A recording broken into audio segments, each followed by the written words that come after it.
All right, we'll open our 1 o'clock meeting. Representative McDonald, want to read us off in the pledge? I pledge allegiance to the flag of the United States of America and to the republic for which it stands, one nation, under God, indivisible, with liberty and justice for all. This meeting is being recorded. Clerk, call the roll for attendance. Representative McDonald. Here. Representative Shays is here. Representative McConkey is absent. Representative Bucco. Present. Representative Umberger. Online. Representative Cordelli. Here. Representative Crawford. Here. Representative Nelson. Here. Representative Knirk. Here. Representative Marsh. Here. Representative Burrows. Here. Representative Woodcock. Here. Representative I McAleer. haven't heard from him. Someone. Heckley is arriving late, Secretary. Okay. Representative Smith. Present. Chairman Avalon. Present. We have 12 present, 3 absent. Perfect. We're going to open the public hearing on the capital reserve change of purpose. Seeing as we have 12 members here, we should be able to finish this today. And maybe 13. Any members of the public wish to speak on the change to the capital reserve? Seeing none, CFO just want to give us an overview of what this change means. Sure. We changed the policy from, we took it prior to this change. We had sick time, personal time, vacation time. We revamped the policy, and in addition, there was a sick time buyout. We revamped the policy to earn time only with a cap for all employees based on number of years of service. No one lost any time. We froze the sick time and the personal time that can be used until it's exhausted. We paid out all employees, which was approximately $8,000 worth of anybody over the cap. So nobody lost any time. We just changed it. And then, somebody saying something? No. Okay. And then we put in place a short-term disability policy because there was concerns, we listened to the staff, and there were concerns regarding the protection of employees with sick time, and especially with the COVID pandemic. So we put in place short-term disability policy that would help out all staff. And then we created, which the commissioners voted on and passed, a sick bank, emergency sick bank. So what we have suggested and was voted on to be done was that we repurpose the capital reserve account to cover the payouts upon termination for accruals, so that they're not coming out of the individual departments, and to cover the sick bank for emergency purposes. The sick bank was created. It has a 5-member committee, of which emergency requests, and this is if all time is exhausted, their historical archives, sick and personal time, plus their vacation, they can submit an application to the committee requesting additional time from the sick bank on an emergency basis. And that 5-person committee will evaluate the application and determine whether it's appropriate and falls within the definition of the sick bank. So that is our idea for the repurposing. Thank you. Representative McDonald. Thank you for taking my question. On the policy that we were submitted, it says a 3-member committee. Is it 3 or 5? Oh, it is 3? Okay, I'm sorry. My mistake. Follow up. Representative Bucco. Thank you, Mr. Chairman. Thank you for coming today. Sure. Did we not put ARPA funds into the capital reserve account for the water tower? There was no ARPA funds put into the capital reserve. The capital reserve, Was not our- yeah, it's not ARPA, but I don't know how many years it's existed.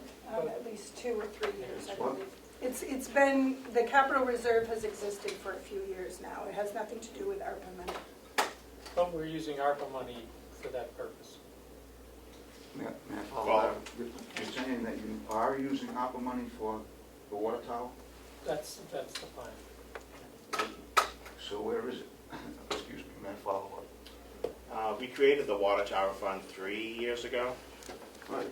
to have, for the use of replacing or refixing the water tower. The ARPA funds that we've been granted are going to be used for that purpose, so they're repurposing the leftover money in that account to do this. It was originally funded with taxpayer dollars. Have we replaced or repaired the water tower? They're going to be doing that with ARPA funds. Well, that's what point I'm trying to get to. I thought it was put into this capital reserve. Thank you. You're welcome.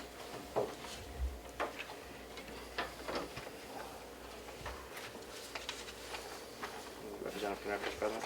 Yep. Any further? Representative Whitfield. Thank you. Yeah, just a quick question. On the creation of the new sick bank account, these are non-union employees, Correct. Do these non-union employees have to contribute to it as part of that? No, they do not. So no one contributes, No, it is funded by the county. and that's how it was historically? I heard you go with the We review. have not had a sick bank historically. Okay. There has been a policy where other staff could donate their sick time to other staff, but not a specific sick bank. Or is it just curious, man, thank you. Sure. Was there a reason why the donation by the staff to participate was not in the policy? Why it was what? It's Sorry. not in the policy? I think that's a separate policy, correct, Melissa? The donation of No, other sick time? No, Is that what you're asking? No, clarification. Oh. I'm just, many of the sick banks I've been familiar with, always, there is a participation, the people in the non-union part donate a day to create the sick bank, Oh, versus taking straight cash out of an account. And that's the one day they're giving to create the sick bank. So was that explored, or this was just a cash out? it was not explored as far as I know. Melissa, do you have a? In developing the sick bank policy, we did previously have a donated sick bank, but it was very subjective. There were no guidelines, there was no committee, there was no transparency. So in looking for one that works, we actually looked at the town of Ospey model, because a couple of years ago, the town of Ospey went to the earn time system, and as part of that, established a set number of hours in a sick bank that's replenished every year to bring it back up to a certain number. So that's what this is based on. So it's not, thank you. So it's not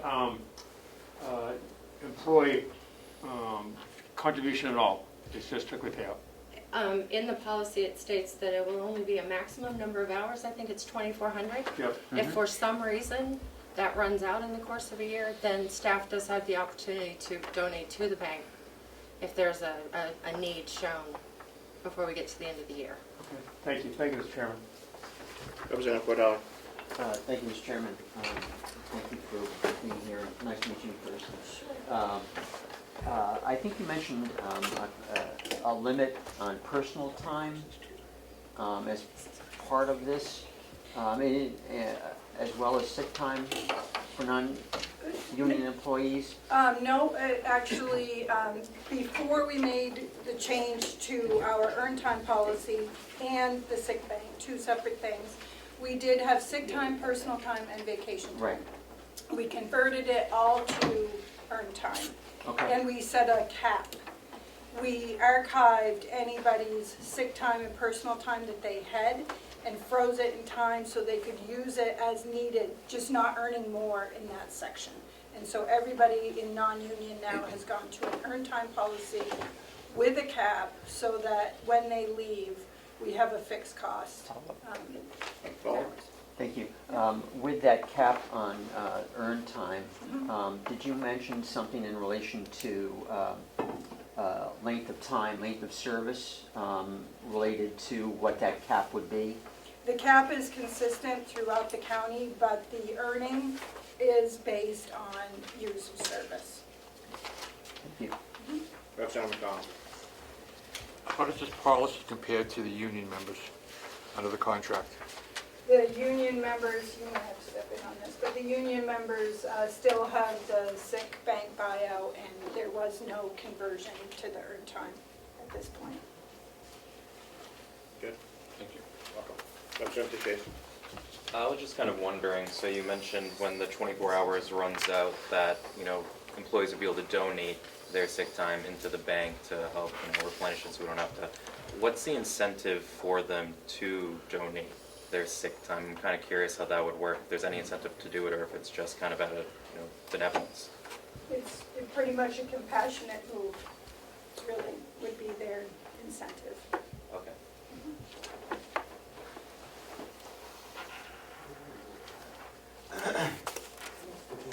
Representative Smith. Thank you, Mr. Chairman. Regarding the committee, that's going to be appointed, I assume, yearly, renewed, or is it going to be just once it's appointed, it continues in perpetuity? I.e. the members that are on it. We really haven't discussed that. We hadn't discussed it that way, yeah. So that's to be determined. Thank you.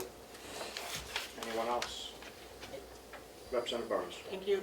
Thanks for taking my question. I just want to clarify, so once the sick bank hours are exhausted, are there any alternatives other than people donating into that bank? No, but we have put in place a short-term disability policy, which is available for anybody that is out for an extended period of time. So I would assume they would go to the short-term disability before they went to the emergency sick bank, possibly. So that is in place to help offset. So they really have two safety nets, the emergency bank and the short-term disability. Representative Woodcock. Mr. Chairman, maybe you can, I'm getting a little confused, going back to Representative Bucco's initial comment, and I'm reading the line 1 of the to rename. So the capital, I understand the naming, but the funding of this is the same as the naming? Correct. The funds would just be able to be used for a different purpose. Okay, so the money in the capital reserve account now is specifically for the water tower that was created 2 or 3 years ago, is that correct? Yep, and then we changed it last year to allow them to use some of it for the water system, because they were going out to bid for some administrative items. So do we know if there is sufficient amount of money in the water tower reserve, including the new federal money, that's going to solve the issue or repair it or replace it prior to us starting to cipher it off for this? You've set aside enough money for the water and sewer system out of the opera funds. Part of a large project, and we've allocated ARPA money to pay for all of it. What was the dollar value? We don't know what the total cost is going to be. I think, did we allocate $2 million? You did, Yeah. if I might, I'm sorry, he's looking at me. We don't have, we haven't entered into contracts to do the work. We're still doing engineering work to investigate what needs to be done on Fantastic. the entire water system. Yeah. Did that answer your question, Representative Woodcock? They're going to have $2 million of ARPA funds dedicated to the water and sewer system. Roughly. And Matt, Sure. is that going to totally cover the whole cost? I guess my concern is that we start, I think it was Representative Bucco's concern as well, we start to siphon off money from the water fund, the water tower project, with this and this start, before we do anything else, before we start finishing it. That's my concern. We have a capital fund now, we're taking it away, and we don't have the cost of what the water repair is going to be, but yet we're taking that money and saying, okay, we know we have a shaky system, we're going to start using it for other worthwhile projects. That's my concern. Correct. So I that's, share your concern. Thank But they've allocated $2 million for the water system. we have no idea how much it's going to cost. Well, it's going to be, we'll approach that depending on what work needs to be done. We've allocated enough to do, to cover the contingencies. So Thank you. We don't May I know speak? what all work is gonna need to be done yet until the engineering is completed. Thank you, Mr. Chairman. Do you have a That was question? Karen. I don't Leno. know who it is. Mr. Chairman? Oh, it must be Carrie. It's Karen. Karen, I mean, No. Carol. Carol, rather. I think it's Could we Carrie. just have an identify who wants to speak? Yeah, I've had my hand up for some McCarthy. time. Commissioner McCarthy is in the blank square, and then Yes. Representative Crawford had a All question. right, so that Commissioner McCarthy. Yes, first I want to apologize for not being able to be there in person, but I had a previous commitment before you set the date. But we also have applied for several grants that have come available that will help out with specific water things that we want to do. So I think we have covered enough for with ARPA and grants that would be what we had planned to do. Thank you for that clarification, Commissioner McCarthy. Representative Crawford, did you have a question? I did. I had my hand up quite a while back when we were talking about the sick leave bank, and I wanted to ask the commissioner if they looked, do they supply short-term or long-term insurance, or did they look into that to subsidize or to replace a sick leave bank? Yes, we provide both. We've added short-term. Over $6 million, $9 million. Yes. we Yes, do they have, and both. they've added short-term disability to the list of benefits. No, I'm good. Okay. Can I just do a follow-up? So doesn't short-term disability, wouldn't that cover someone who was seriously ill and had used up all their sick leave? It covers about 66% of their wages, approximately. And it kicks in after how many days? 8 days. Yeah. It doesn't kick in immediately. Okay, thank you. Representative Nelson has a question. Representative Nelson? Thank you, Mr. Chairman. Just curious, with the increase of costs of everything, do you really anticipate this coming in under the $2 million? And what is the time frame? Actually, we're discussing the sick leave bank Oh, change. we We switch can back. switch back, yep. Afterwards. That is the sick leave bank. That's where the money's coming from. Right. So that's, I mean, the question's legitimate because it's sick leave. The question was the overall cost of the project, the water project, not the sick leave bank. I just want to make sure we're staying on topic during our hearing. But it's coming from the water We can tower. ask that question after the hearing's over. What didn't do any good? Representative Krukow. Thank you, Mr. Chairman. I don't know. So, we have, Underwood apparently did a water system improvement study. I don't know where that's actually located. I do have the last page of it here, and it says funding $3.5 million. Is it estimated what the entire project's gonna cost? And you're also using ARPA funds. So, I guess we need to know where we can look up this improvement study. Do we have a number of what's left in this bank that we're talking about? 102,000. See that? There's a handout. I think you got it. Any further questions? Here. Okay. The issue that I have with it is having a sick bank provided by the taxpayers. We pay for their benefits up front, and having a sick bank as part of a separation or retirement separation fund seems to be two different purposes for the same revolving account. What is the max number of dollars that the sick bank would be allocated for per year? Well, we based it on an average salary of $29.45, so that would be about $71,000 roughly per year. And that would have to be allocated each year through taxation. Not necessarily, it would depend on what was used during the prior fiscal year and what we projected for the next year. So if we For example, in the budget, there's 35,000 budgeted for accrued payouts and 50,000 budgeted for the deductible for the health insurance, which the accrued payouts would be moved to this fund. The sick bank, which was about 63,000 payout for the non-union in '21, would disappear, would decrease the expenses. And a good portion of the $50,000 budget for 50% of the deductible would be able to be allocated to this fund. So I feel like this fund would not be replenished, need to be replenished at that level, and ultimately save the taxpayer dollars. Fantastic. And how would that be accounted for? There'd be two separate accountings, one for buyouts or upon retirement, and then one for sick bank. Yes, we certainly could track it that way with no issue. Can I ask one brief question? Representative DeShays. Thank you for taking my question. I was just wondering how many hours per year of total sick leave is currently utilized by county employees? Do we have kind of a number of how many hours are used and what would be, no?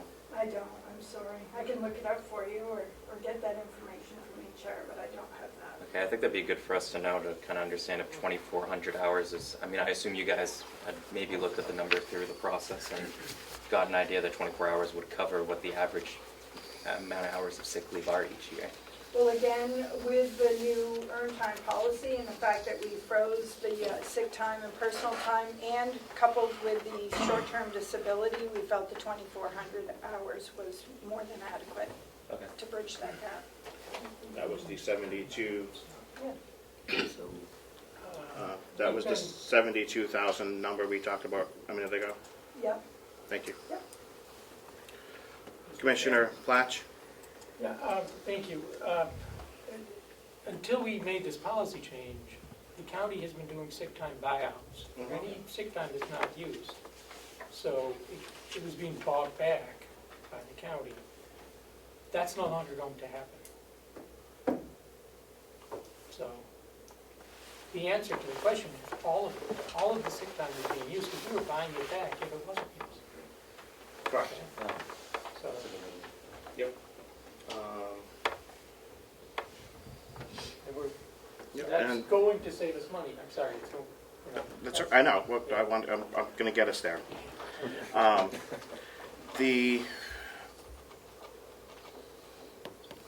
We have a separation and retirement policy now.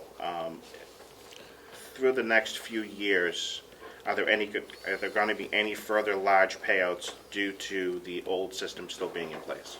No. When we put this in place, we paid out anybody over the cap so that would not continue to occur. And that was about $8,000 payout to all non-union employees in total. And my final question is, if there aren't going to be any payments for separation or retirement, do we need to set a maximum number for this account? Or are we just going to have 102,000? Do we need to set a number that number will be filled each year or revolved over each year? I would prefer to see it revolving each year and evaluate it since this is our first year doing it. That's the way I would prefer to handle it. I think it would be more accurate. Okay, so you want to keep the number at 102,000? I'd like to use the capital reserve balance of 102 and then transfer in the excess of the deductible and the accrued payouts that we budgeted into that fund. So we need a maximum number for that revolving fund to have, correct? A maximum number. I would say 150,000 would be a maximum.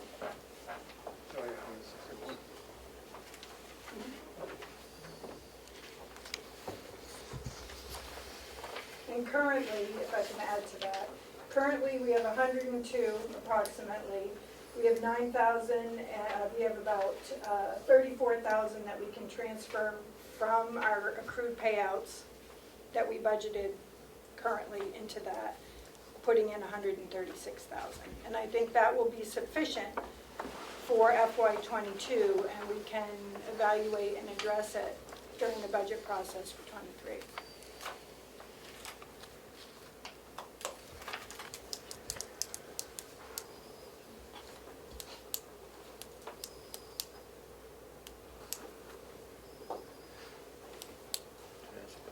Representative Shays.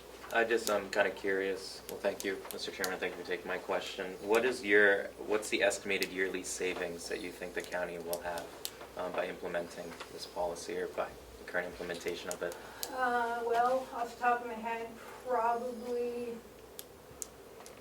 let's just say $40,000 to $50,000, assuming the maximum sick bank is used. And Representative Woodcock. Thank you. My final question as well, Representative. Thank you. Just so I'm clear, if this policy, the sick bank policy we're discussing right now, is not approved by the delegation, does that impact your change in your other sick leave policies? No, it does not. Okay, so those two really aren't married together. No, they're not. Thank you.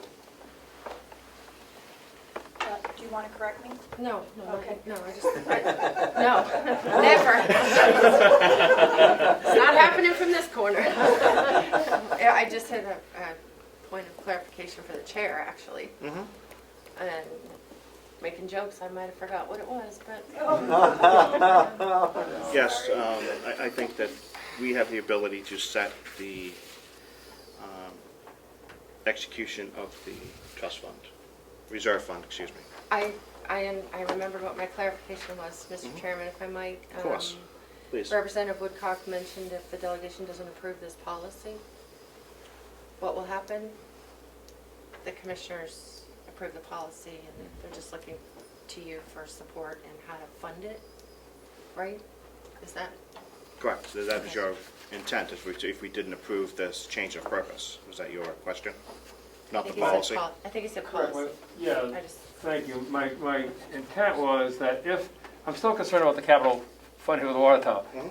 If this is held in advance until those numbers are figured out, does it impact the negotiations they've had and combine the leave, the sick leave and the personal leave and all this together? And the answer was no. Thank you. Thank you. Yeah, the commissioners would set the policies for benefits and whatnot. We would just fund them. Any other questions? Representative Umberger. Is that a fly? She's She's muted. gonna unmute. You know? Yeah. Here she goes. Okay. Okay. I'm trying to understand what this fund is going to do. If I have 10 days of sick leave, I have to use it if I'm out sick. So how long before the short-term disability kicks in? 8 days. 8 days, Representative Umberger. Okay, so It's an injury at work. this policy would only apply to people that had less than 8 days accrued sick leave. Is that correct? It's now called earn time, but yes. Can she hear me? Oh, Can you hear me? yeah, I can hear you. Okay, Okay. okay. Could I have a follow-up, Lena? You certainly can, Representative Umberger. So, my real question is, you said, I'm sorry, how many workers did you say would fall into this? 65? Okay, so, and of those 65, how many have less than 8 days of accrued sick leave? I don't think we have that information, or we should, to be honest with you. That would be, Well, yeah, that would be, all I'm saying is that if Yeah. if we're going to put or the projection of 150,000 in here, then we should have some idea of, what the max is. Correct, You know, I mean, the max would be the 72,000 for the 2,400 hours, which is the average wage of the 65 employees. Correct. But this fund is being used for if someone leaves or retires, for their vacation payout up to their cap, plus the sick bank. That's what we're requesting this capital reserve be repurposed to. And I do have a spreadsheet here that Melissa just gave me, and I only have two people out of about 65 that have less than 8 hours. All of the rest of the people are 8 days. And the remainder of the people have in excess of 100, 200 hours. So. okay, one more follow-up if I could. Of course, Representative Umberger. Yeah, I'm sorry, I did not hear, or maybe it wasn't said, but what is the policy in regards to how many hours of sick leave people can accumulate? Hard time. It's now earned time, and Okay, I'm sorry. It's all right, and it is dependent on their years of service. So it's staggered based on their years of service.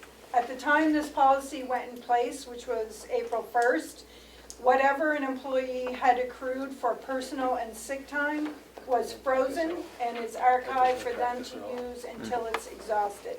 And the majority of the people have substantial hours. Substantial meaning over 100 some odd hours, 200 hours. So going forward, what is the amount they can accrue? It's staggered based on years of service. Okay, so if I have 5 years of service, how much sick leave can I accrue? It is now earned time. Sorry. And that's okay. And 0 to 5 years of service is 192 hours a year or 24 days. And up to 16 plus years of service is 6 hours per week, 312 hours per year, and 39 total days. And if I could continue? Sure. Representative Umberger. Thank you. You're welcome.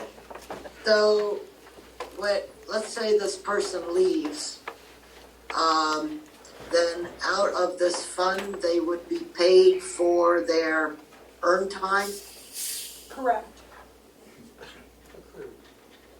Their earned time accrued. Okay, so let me just expand on that a little bit more. The cap is 280 hours or 35 days, and they are paid out based on their years of completed service with staggered percentages.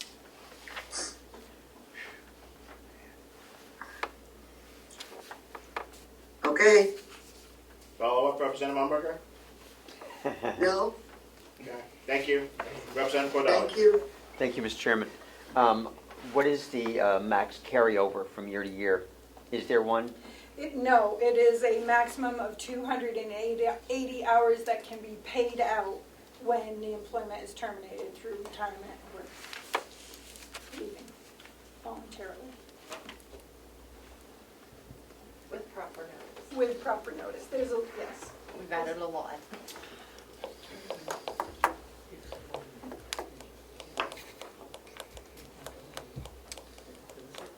Follow?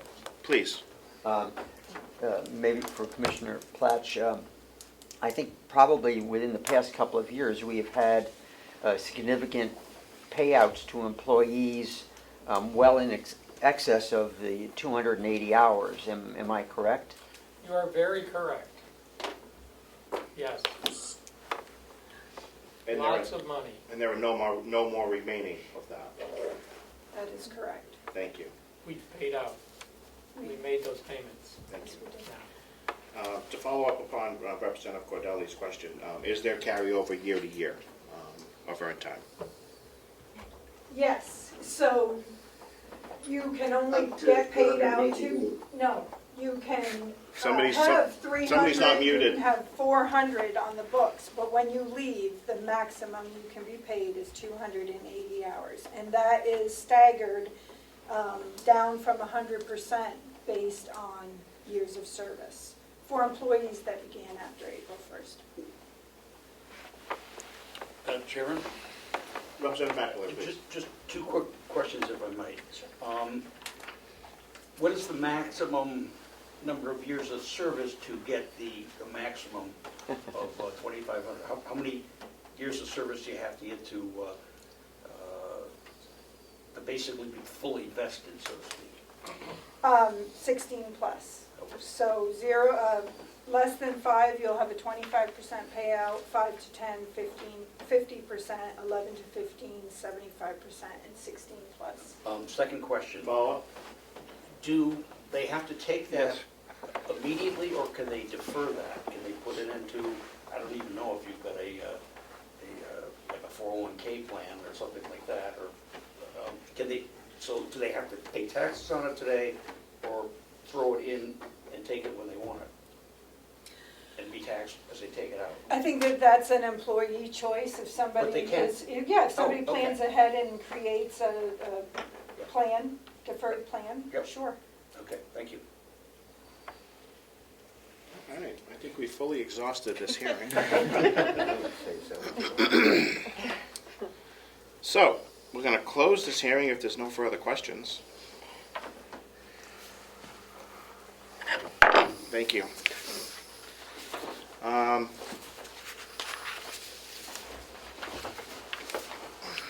We have the members here. I am 137. in agreement with most of the language after the hearing, the questions during the hearing. Except I would just like to add with executive committee approval for the transfer. Is that a motion? Nope, that's for our discussion. Okay. If anybody has any, because technically it would be a transfer out of that account to at least a payroll account to be paid out to the employee, so it would qualify as a transfer. It should come before the executive committee. And in excess of the statutory amount. And that as well. So, Can I ask, I just need a clarification. Sure. So the payroll would be paid out of the operating account, and then we would then do a transfer from the newly named account to the operations. And that is what you would like to put before you? that is what we want to see. Okay. Because it is a transfer out of this account, it would also add to the transparency and give the delegation the ability to keep track, Okay. along with the commissioners. Okay with that? Representative McDonald. I'll do a motion to approve the request under the conditions of any transfers will have to go through the executive committee. I'll second the motion. Thank you. For discussion. I think it's been discussed enough. We are, yeah. Clerk, call the roll? Yep, Representative McDonald? Yeah, okay. Representative Umberger. I was waiting. Sorry. I'm on my iPad and I'm never sure where anything is on here, so excuse me. I, like some other folks, are concerned about having sufficient dollars for the water tower. And I don't know if we can leave this open to provide dollars for the water tower if in fact there aren't enough out there. You know, when they get the information back. I know Representative Bucco had said something like 3.4 million. And I know, you know, they've applied for grants and, you know, I don't know if they're gonna be matching grants, if they're gonna be 80% grants or whatever. But I would hate to leave us in a situation that we can't build the water tower because we lack a few $1,000s. That's all. I just worry about the water tower because it's so necessary. And I really, you know, probably if it comes in at, you know, let's say 4 million, we don't get the grants, then the delegation is going to have to bond for that money. So I just a concern. I don't think I'll vote against it, but it just we just don't have any contingency now on the water tower. That's all. Thank you, Representative Umberger. The ARPA funds that we're receiving are in excess of $9 million. Yes. And what has been expended to this point? About 1.4 million. In your estimation as a commissioner, do you feel that water tower replacement is going to be an issue with that remaining $7.5 million or so? Let me say no. It's not going to cost, and it won't cost $3.5 million to replace the water tower if it needs to be replaced. The $3.5 million was a number on a huge project that it, you know, included Everything. all the bells and whistles, gold-plated for the entire water system, including what goes into the town. Correct. We're not going to do all that. I don't think We don't know exactly what we're going to do, but you know, we've already decided to do some of it in-house for a savings, so Okay. Thank you. there will be sufficient. Representative Woodcock. Can you tell me, a guesstimation, Commissioner, how much of that money is identified through in the Commissioner's minds for the annex of the funds? So, And you said 9 down to 7. I just want. We're still looking at the water tower. How much money? we're working on a plan that would renovate the annex to make it usable for a lot of uses. We had a meeting in there today with the Carroll County Broadband Planning Committee using the big room in the annex, and you know there's fiber in there, so people were zooming into the meeting. And it's a usable space. We'd like to renovate it. We're working on a plan. We're going to do engineering work to see what it's going to cost. I believe we've allocated like $3.5 million to that, or what was the total amount? 4 million? I don't know. 4 million. Okay. So. Representative DeShays. If I may? Commissioner McCarthy. Yeah, I believe, I don't have anything here with me, but I believe we estimated it for the annex would be about 4.3, but that was with everything. And we're not doing everything. So I think we're looking for it to come in hopefully under 4 when we get everything, you know, back on what we want to do, all the estimates, which we will bring to you for your September meeting or before, if we can get them all in before then. Sounds great. Okay. The priorities for the commissioners are the water system, correct? That is the number one priority. Thank you. Representative DeShays.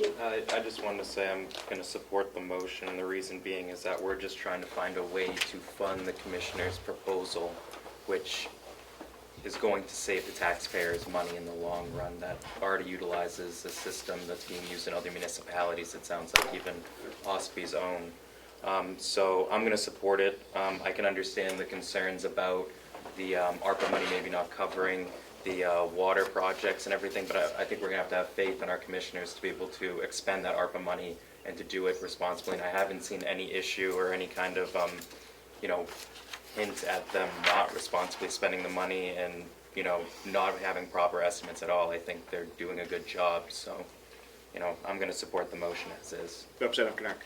Thank you, and I would agree with everything the Representative Shea just said. And I'd also point out that when we're worried about a shortfall, that this $102,000 that's in there represents only about 3% of the $3.4 million of the project.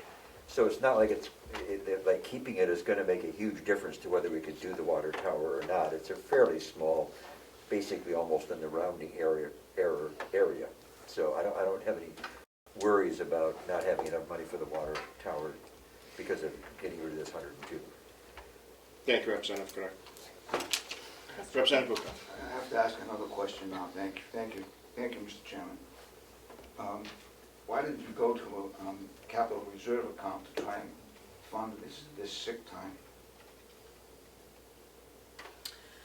I don't really have a concrete answer for you, other than the account had not been used, and the ARPA money came in to be able to do the water project.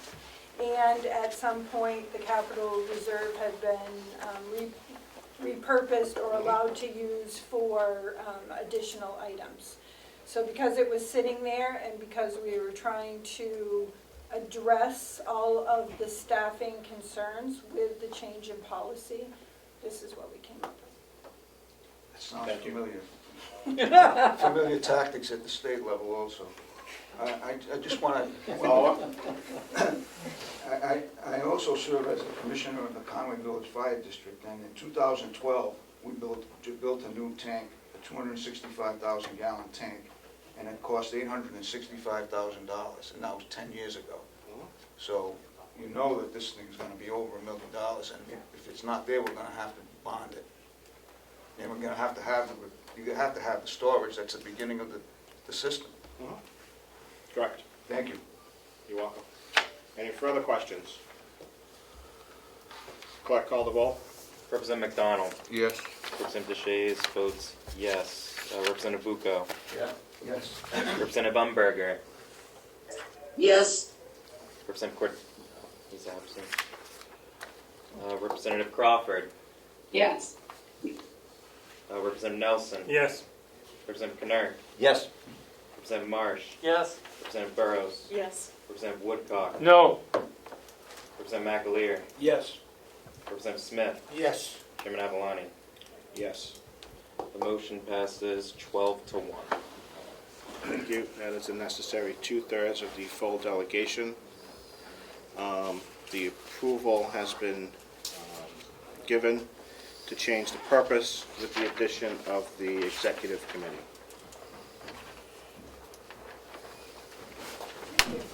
Thank you. Okay, any additions to the agenda? Did you want to log a vote, or do you want to? Yes. Yes. Thank you. Yes, I wanted to log a vote, Thank you. but my vote is yes also. Perfect. Good clarity. So it's 13 to 1 now, Mr. Chairman. Thank you. Even better. Yep. And Mr. Chairman, Representative Crawford has left the meeting. Okay. Thank you, Carol.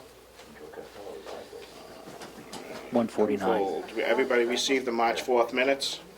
Yes. Representative McDonald. I motion to approve the minutes of March 4th, 2022. You have a second? Second. Thank you, Representative Burrows. Any discussion, any omissions, any changes? Clerk, call the roll. Representative McDonald. Yes. I'm going to abstain because I wasn't at the meeting. Representative Bucco. Yes. Representative Umberger. Yes. Representative Cordelli. Yes. Representative Crawford no longer here. Representative Nelson. Yes. Representative Knurk. Yes. Representative Marsh. Yes. Representative Burrows. Yes. Representative Woodcock. Yes. Representative McAleer. Yes. Representative Smith. Yes. Chairman Avalani. Yes. Motion passes 12-0 to 1. Thank you. We'll be moving into establishing compensation according to 20, our New Hampshire RSA 23:7, starting with the county attorney. Representative McDonald. Do you have a presentation that you wanted to do? Yes. I'm sorry, Mr. Chairman. That's okay.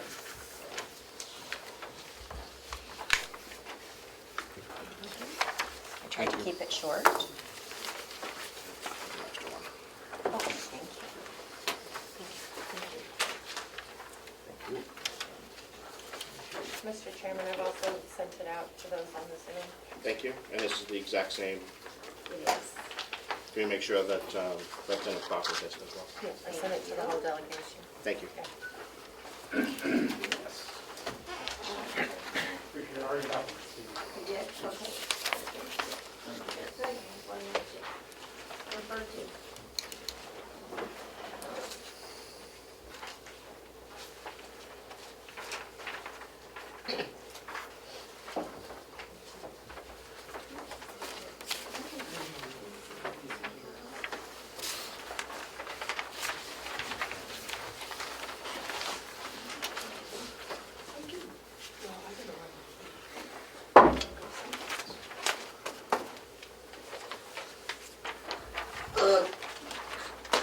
Could somebody fax that to me or scan it to me or do something so I have an idea what's going on? It should be in our email. Should be in your email, Representative Umberger. It should be? Yep. Melissa just sent them out. Just sent it. 50 minutes ago.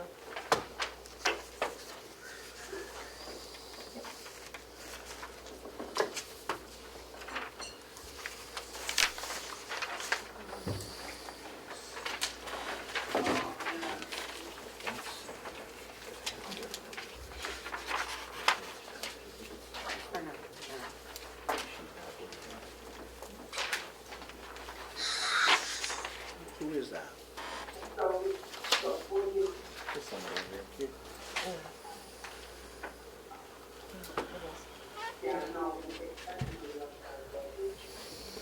Can you mute that, Mel, or?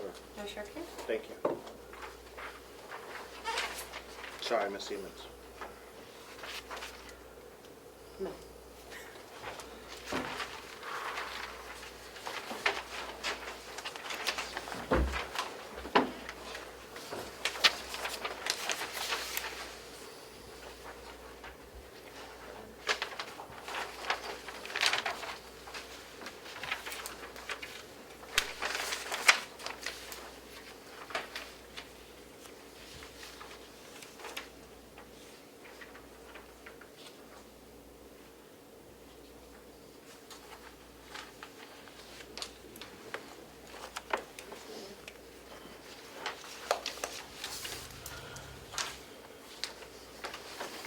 Representative Umberger, did you receive your email?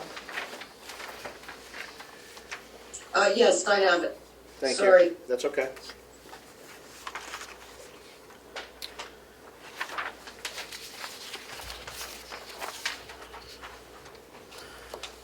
Representative McDonald?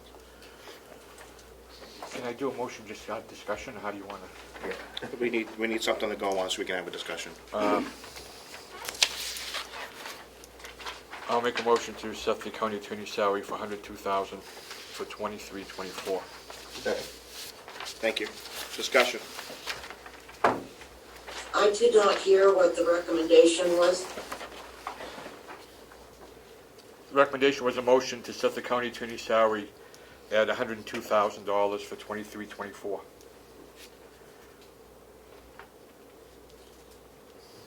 And that's up from, 86,750. 86,750, Representative Umberger. A clarification, Yes. is that for both 22 and 24, or 102 yes, for 22? and 2 then- years. Everybody relax a second. Representative Umberger, did you have a question? No, the question was, is this set for 2 years? And the answer is yes. Thank you. Yep. Representative McAleer. That was my question. thank you, Mr. Commissioner, but I thought here it's listed as 104. Are you adding that for 2024 or just 102 for both years? 102 for both years. Okay. Follow? Good? If I could make a further recommendation that 102 for 22 and 104 for 24.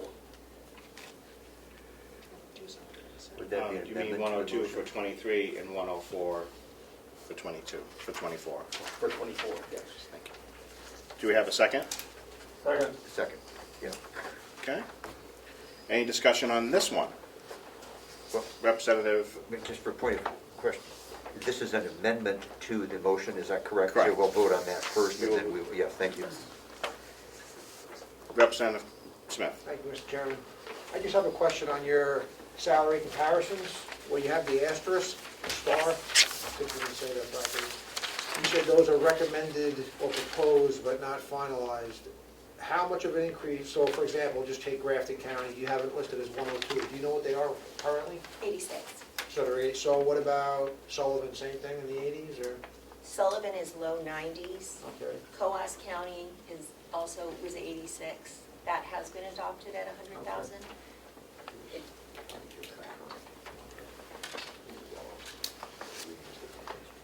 Representative Woodcock, I'm sorry. Thank you. Can I talk about the position as part of the discussion versus the dollars? You can speak to the position, of course, Thank just you. not the person. Thank you. Good point. Thank you. Greg, welcome. A couple questions. Data-wise, approximate number of cases your office handles per year? It varies depending on the year. Thank you so much for the question. We have been hovering right around 400 cases, felony cases a year. We also have taken on the misdemeanor domestic violence cases, which are averaging about 100 a year over there in district court. So that'd be a total of 500 a year? Ballpark? Approximately, yes. Compared to, may I follow up this year? Of course. I have three, thank you. In terms of other counties statewide, can you tell us if any of these fall into that numeric category in terms of number of cases serviced? Or Yes. similar? Yes, sir, thank you. So Coas County has the lowest number of cases in the state with approximately half of the caseload that we have. Sullivan County is closest to us. Belknap County is next closest, although they are higher than ours. And then Cheshire County is also close to ours. Okay, Obviously, Merrimack, Hillsborough, Rocking that's County fine. is It's trying to well figure out larger. what, so this is similar, pretty much similar to counties outside. Okay. And the number of staff that you supervise compared to other staff, similar or different? Thank you. For the question, Coas County has half the staff that we do. Sullivan County has the same number of staff that we do. Cheshire County, I believe, has the same number of staff as does Grafton. Okay. Thank you, Mr. Chair. Thank you. You're welcome. Any further? Representative Burrows. Yes, thanks for taking my question. If I could ask you, I guess one question I have is hypothetically, if somebody in your position were to leave because of a salary issue, what would the cost to the county be? Just first part of the question, in terms of services, how would that impact people in the county? Is that hard to say? There are studies, thank you for the question, Yeah. there are studies that show that an executive leaving cost a corporation 200% of that person's salary. So that is what we're looking at. In terms of the actual impact, when we had turnover in the office, I think that anybody who lives here in Carroll County and has been here for a while saw the impact of that, which is that the cases get passed off to another attorney who wasn't there from the beginning, who doesn't have that historical knowledge. There's always a learning curve when you're going into a position. I know I had a very steep learning curve when I started here and did not have much left to learn from, so I had to start from scratch. Obviously, I would never leave the office in that position, but in terms of just the impact on victims of the county, I think it would be pretty horrific. Follow-up, please. Sure. So again, because not understanding it, let's say you have a criminal case, I take it if there's a backlog that those people are going to remain in jail until the case comes through? Is that correct?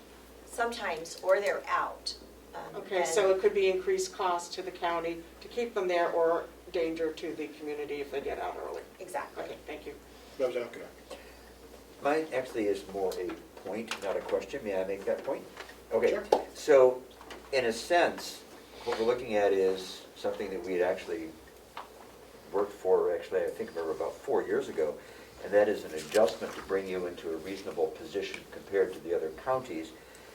And then the amendment that was placed to increase for '24, we could look at as a cost of living, although it's a pretty chintzy cost of living of 2%.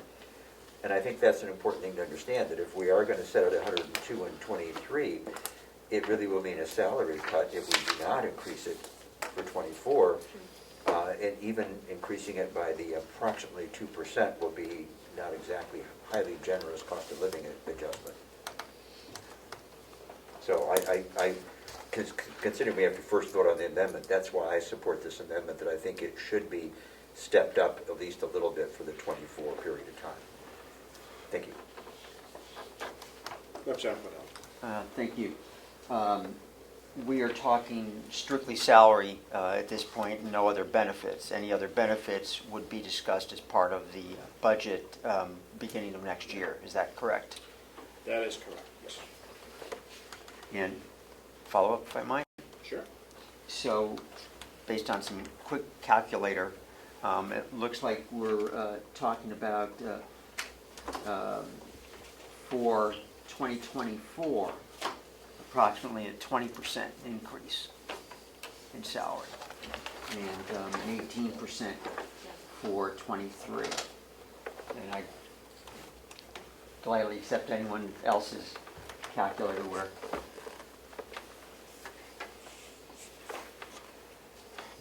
Do we have questions, or are we just gonna? No, that was, I just, if anyone else wants to refine my numbers. Representative Cornell. In response to that, though, I'd like to point out that it's not that it's some large raise for '23. As I said, some of us have been trying to get an adjustment to bring it into market value for a number of years. I know I was pushing for that a number of years ago, and I think it's a one-time market adjustment, and then a cost of living adjustment. This is not a 20% raise or whatever. I forgot what number you said now, but I don't disagree with your math. It's simply, it's not a raise. It's getting you to it's not a raise in a simple sense. It's an adjustment to bring it into market value where it ought to be and has not been for a number of years. Representative Cornell. Thank you. Would you hold the other elected officials to that same market adjustment rather than a raise theory? In a sense, may I? You may. Thank you. This is productive. Yes, and it's really a semantics whether you call it a raise or market adjustment. I'm just trying to point out that we're not talking about something saying, well, inflation's only 8%, we're giving it a 20% raise, but instead, it's a market adjustment, a one-time market adjustment that we've owed all of our, I think, we've owed all of our elected officials for a number of years and have not done. And then, after that, it's a cost of living type of thing. And yes, I would think I know some of our other ones, we'd have to look at the numbers, maybe do an increase as well for the same reason. Good question. I don't have a question. Representative Cornell. I just want to point out that if you look at some of the salaries of the people that aren't elected, I believe the county attorney makes about $8,000 or $9,000 less than the person she supervises. Right. And that's all for a couple other offices. And I don't know, in business, usually the people you supervise make less than the manager. And it's just what we're trying to do. Thank you. Representative Woodcock. Thank you. I don't have my calculator as good as my associate here to the left. However, if I can count to 10, and if we go to I'm assuming the data that the attorney gave us is accurate. If we go to number 5, which itemizes the salaries across the state, this salary is right in the middle.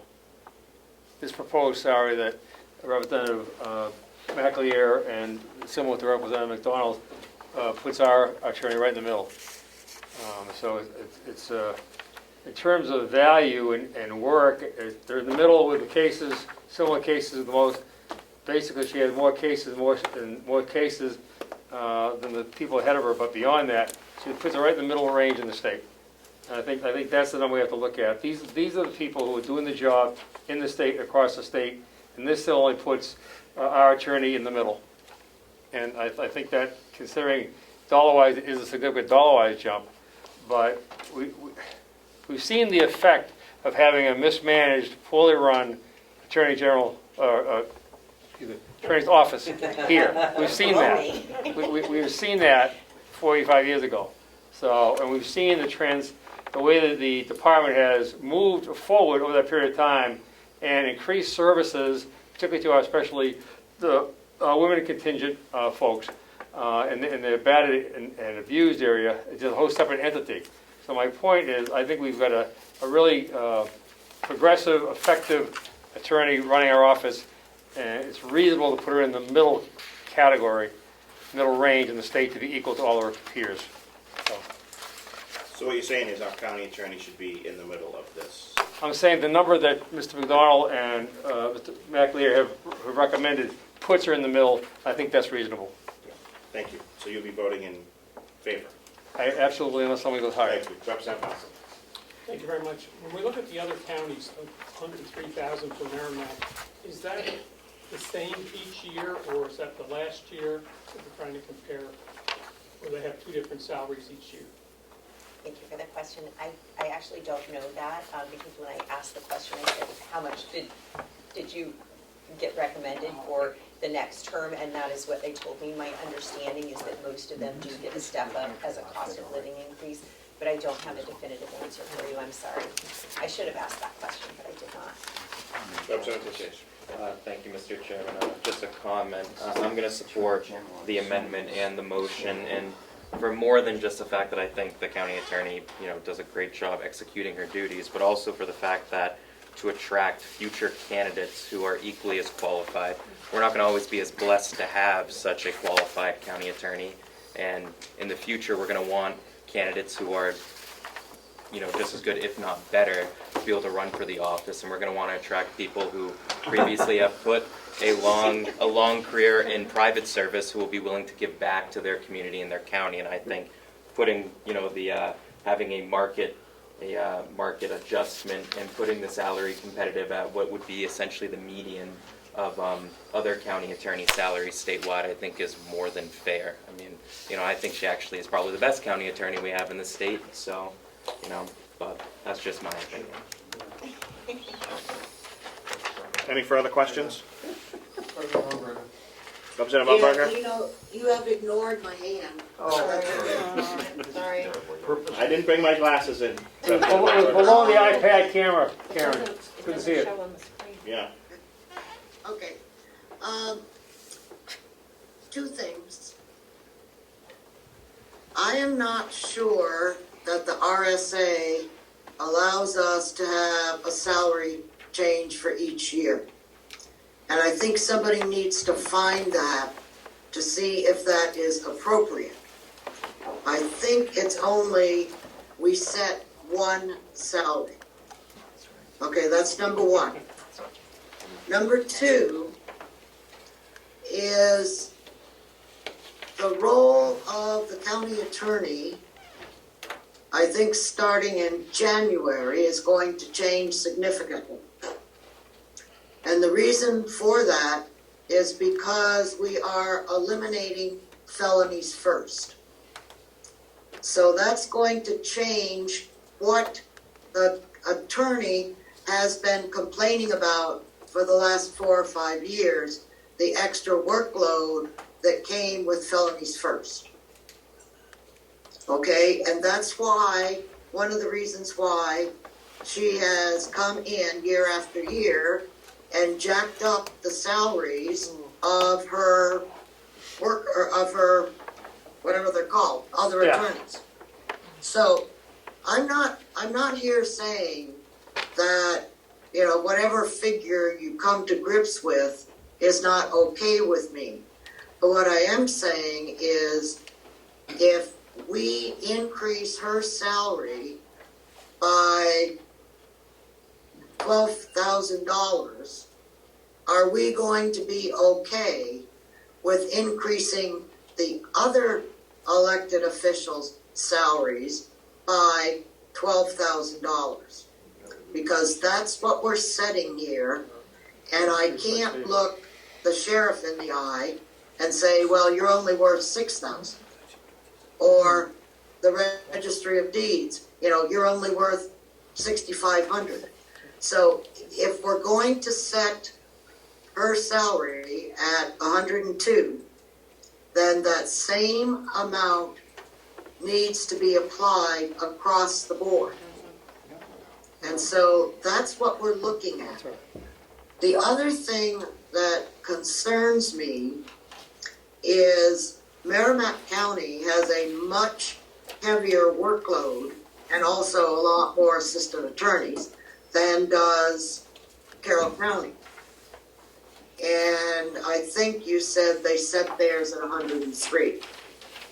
So I'm not arguing anything about the qualifications of the current person. But we need to make sure that whatever you decide to do here, you're consistent. And we also need to make sure that we can, in fact, set two salaries for 2 years, or set a different salary for the second year.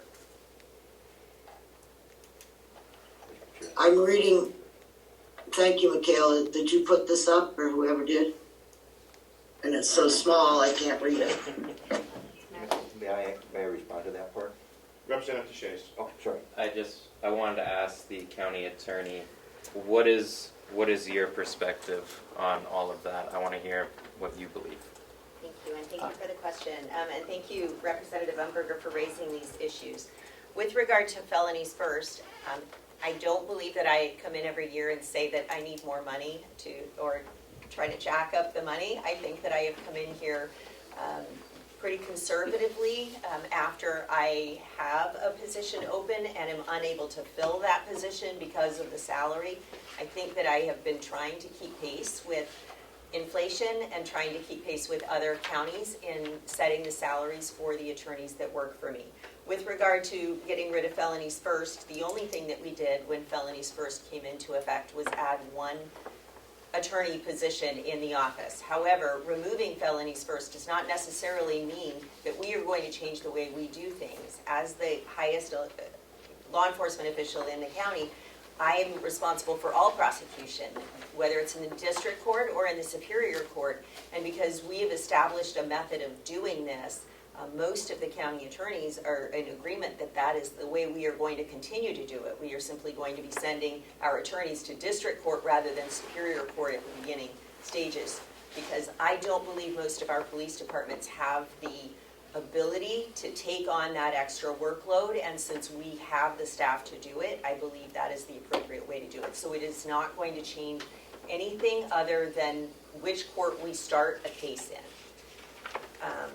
And as far as the statute, I do believe that you have the ability to set it differently. In fact, that's what you did the last time.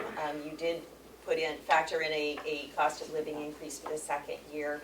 I think the only requirement is that you do that prior to the election or prior to filing for office, which is what we're here to do today. So I don't have an issue with that. As far as my reading of the statute, obviously you all can read the statutes, you write them.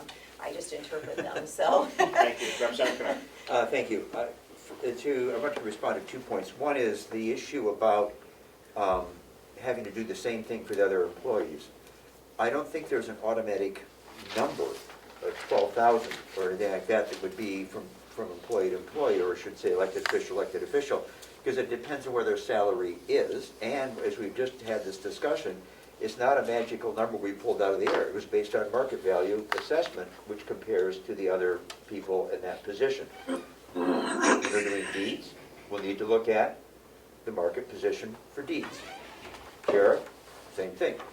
Likewise, if you had a person whose salary was only half as much, you may give them the same percentage increase, but it wouldn't be the same raw number increase. So I don't think we're limited to saying that everybody else has to get 12K. That's not what we're doing here. That's point one. Point two is, it does say in the statute, said compensation shall be established annually by the county convention prior to filing date. So that would make it sound like as long as we do it every 2 years, we could have a variability. But the last part of the sentence says, it goes on to say, which shall remain in effect during their term of office, I suppose could be interpreted to say that that rate has to be in effect both terms. But I think if we've established the rate as this year and that the next year, what that means is we don't change it in the middle of the time. In other words, next year we don't decide to change the 2024. The idea is when you run, you're running based on a number that you know it's going to be, and that's probably to protect a person who would run and then suddenly face a 20% pay cut when the when the delegation would say, nah, we're going to cut it, and they've run under not under false pretenses, but false expectations. So it does appear that we can set it with a cost of living adjustment without difficulty. Correct, I think that how a lot. I would much rather, if that's your rationale, I would much rather set it at the 104. And then you don't have to worry about it. Whether or not, obviously I'm not going to take her to court over this particular reading. But it does say in there, as you say, shall remain in effect during their term of office. So you set the salary and that's what it is. It doesn't say with a cost of living increase or whatever. That's what it says. So if you want it 104, then make it 104. If you want it 102, make it 102. I don't care. I'm just saying that we don't need to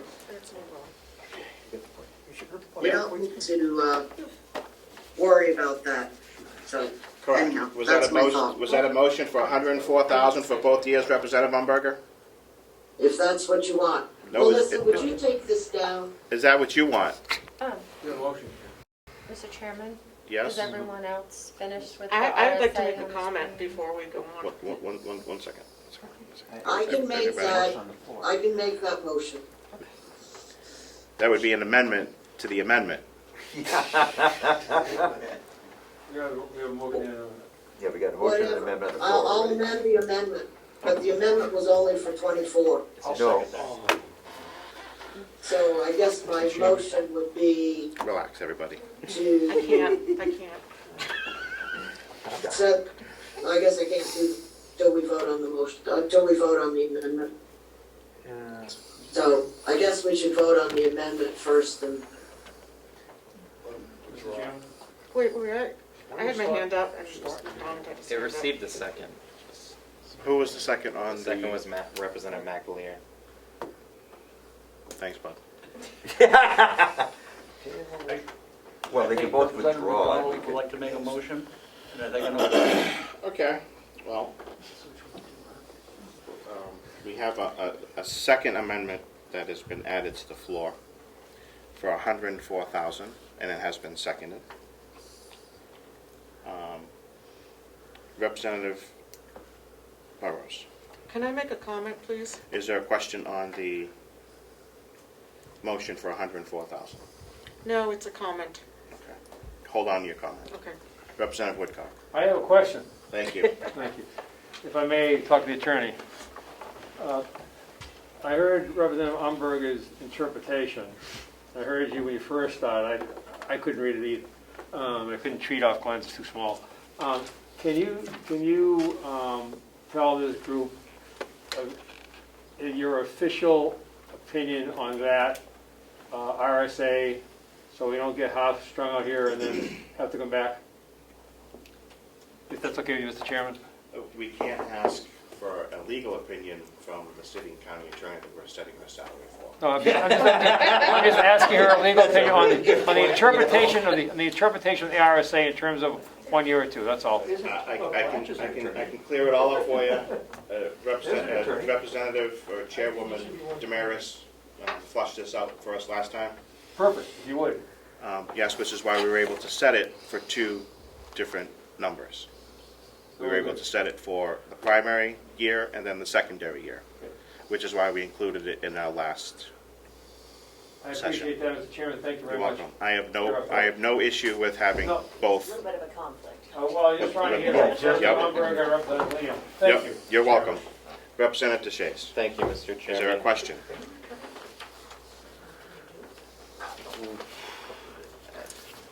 I could make it a question. It's more, Is it a question on the 104,000? it's on procedure. Good. So we've amended the amendment, and then would a motion to, on each set to move the question, would that be in order? If you want to have another vote. Well, as long as, depending on how people are feeling, but I think. If you're asking to move the question, we have to have a second, and then we have to have the vote. I know, in order to and move I'm the ready question. to write that down, because I think we've really fleshed this out. We have a lot of motions to get to, and we've Or maybe debated a everybody lot. agrees we could just do it if nobody objects. I have no objection to setting it at two different numbers for 2 years. We did it in the past. I have no- Past precedent always Could we actually works. ask the people who made that motion to just withdraw it? Representative Umberger, would you wish to withdraw your motion? Fine with me. I Okay, guess I'll check with the AG. Thank you. that's fine. Representative McAleer, would you remove your second? I would remove my second, but Thank you. I'd like to make a further motion that if, You already have a motion on the floor. Would you like to change your motion? yes. Who was your second to your motion? I would Representative like Connect, to, would you remove your second? I would like to remove my I want to second. hear what he wants to do. No, you Oh. seconded McDonald, Woodcock seconded McAleer's. Okay, that's what I Oh, thought. yes, you're right. Thank you, sir. Okay, What- Thank you. What I would like to do is to withdraw my second, withdraw my amendment, and ask that Representative McDonald withdraw his initial motion, You can make the and motion. that we make a separate motion, an additional motion, to set it at 104 for both years. And that, but we gotta withdraw and get. Representative Woodcock, you withdraw your second? No. Thank you. So your motion on the floor stands as 102, 104. Yes. Clerk, call the roll. Representative McDonald. Wait a minute, what are we voting on? Okay, I'll read the motion to amend the previous motion to, quote, set the county attorney's salary at $102,000 for 2023 and $104,080 for 2024. amending- 104,000, he did not say that. He didn't say that. It was even. Yeah. Okay, I thought it was the county attorney's recommendation. $104,000, which is amending the original motion made by Representative McDonald, which states to set the county attorney's salary at $102,000 for 2023 and 2024. Representative Woodcock. So the Umberger McAleer motion is gone. Thank you. Thank you. That was a question. Yeah. Thank you. Clerk, call the roll. Representative McDonald. Yes. Representative DeShays votes yes. Representative Bucco. Yes. Representative Umberger. No. Representative Cordelli. No. Representative Nelson. Yes.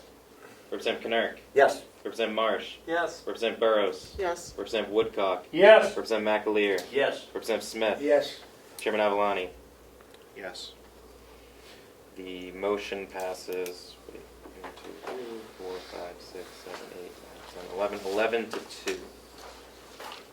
So this has just amended the first motion, correct? This amended Now the it's up to first vote on the motion. first. So now the prevailing motion is to set the county attorney's salary at $102,000 for 2023 and $104,000 for 2024. Any further questions? Clerk, call the roll. Yep. Representative McDonald. Yes. Representative DeShays votes yes. Representative Bucco. Yes. Representative Umberger. No. Representative Cordelli. No. Representative Nelson. Yes. Representative Kinnick. Yes. Representative Marsh. Yes. Representative Burrows. Yes. Representative Woodcock. Yes. Representative McAleer. Yes. Representative Smith. Yes. Chairman Avalani. Yes. Same outcome as the last one, 11 to Thank 2 you. passes. Okay, thank you everyone for that. That was fun. Yes, it was. Can I now make a comment? Yes, Representative Burrows. Okay, here's what I want to say. I know that in the legislature, and I don't know if it holds in this room, that we don't assign motive when somebody makes a statement. And I take exception to the comment that the county attorney comes in every year and jacks up the amount that she's asking for. I thought that was incredibly inappropriate. Thank you. Second that. Thank you. Okay. For the commissioners, Yes. welcome. Thank you. Do you have a proposal? Is Carrie still on? She is. I think, yeah, that's our phone. Mr. Chair, I think they want to be the same as the House of Representatives. $100? Yes. Is that your motion, Representative Woodcock? No, I thought that's what I heard though. Do I need to do a presentation and No, we just need a number. 12,000 per commissioner? And we'd still be making less than the staff we supervise. Well, yeah. How's that in relations to other commissioners across the state? We're still at the bottom. And we don't have a county administrator, which is, I believe, rather unique. So we're doing the job of the county administrator. Okay. I have a question. Representative Burrows. Just is curious, like, how many hours do you think each of you work a week? Because I have no idea. It varies. We did a lot last year. There were a lot of things that we dealt with that had been left over. We did the refinancing on the nursing home bonds. We brought in several new department heads that fixed a lot of issues. We cleaned up the finance office, and we're on track. Everything's ready to be audited, and we can never find an auditor. But, you know, everything's in place. There were, the audit that we did have for, you know, prior years found some substantial issues with the way the accounting processes had been handled. And we've repaired all those. You know, we put in changes to do that. So that took a lot of time. Because we don't have an administrator, we're day-to-day the people that get the calls. So, how many hours per week? Average. At least, I don't know, 15 to 20 every week. Thank you. Welcome. It's significant. Representative. Who's up first? I wasn't. Who's that? That's Terry. Terry. Representative McCarthy. I'm sorry, Commissioner McCarthy. Yes, if I might, Mr. Chairman? You certainly can. Okay. I'm not very good at asking for more money, but this is for the position and not the person. So I just want everyone to know that before we had Bonnie, I personally was there 2 to 3 days a week. I monitored payroll and everything else that came in, which I still do monitor payroll. And I believe the other commissioners also do their part, as well as the treasurer. So it's not a 5-hour-a-week job. It really is not. I was astounded when I first came on. It was a big learning curve for me. I enjoy it, but it is a lot of work. So, Thank you, Commissioner. Representative McDonald. Commissioner Platch, you folks chose not to have a county administrator, right? Not to replace that position? There was no county administrator when I started. But you maintain, I don't know how that choice was made. but as far as the commission, you maintain that you don't want a county administrator. You're satisfied with the staff that you have. I'd be happy to have a county administrator. Thank you. Representative Cordelli. Thank you. I've been here as long as anyone here, I think. And I remember when I started in 2012, what was going on in the county, and the discovery that they hadn't even been doing financial audits on an annual basis because their friend who was doing the audit was sick. So they just chose not to do financial audits. We've come a long way. The financial office has been a mess for a decade or more. We saw that in the 2014 performance audit, the 2018 performance audit, same issues over and over again. Nothing resolved. I think they have been resolved. The county is in 110% better shape than it was just a few years ago. And I think that is in large part to the commissioner team that we have in place right now. So if we want to talk about job done and performance, I don't think we could expect anything better from our commissioners. I have current salary ranges for commissioners that were provided to me by a Grafton County representative. I'll quickly go through it. Belknap, chairs $11,900 for the other commissioners. Cheshire, $11,000 across the board. Coas, $10,000 and $9,000. Grafton, $11,500 and $11,000. Hillsborough, $17,500 across the board. Merrimack, $98,000 and $92,000. Rockingham, $21,800 across the board. Stratford, $13,000 and $12,000. And in Sullivan, it's $11,000. Those are the current salaries for commissioners. And it was a decision of this delegation, I should say a prior delegation, not to have an administrator, because it was, in my opinion, an utter disaster.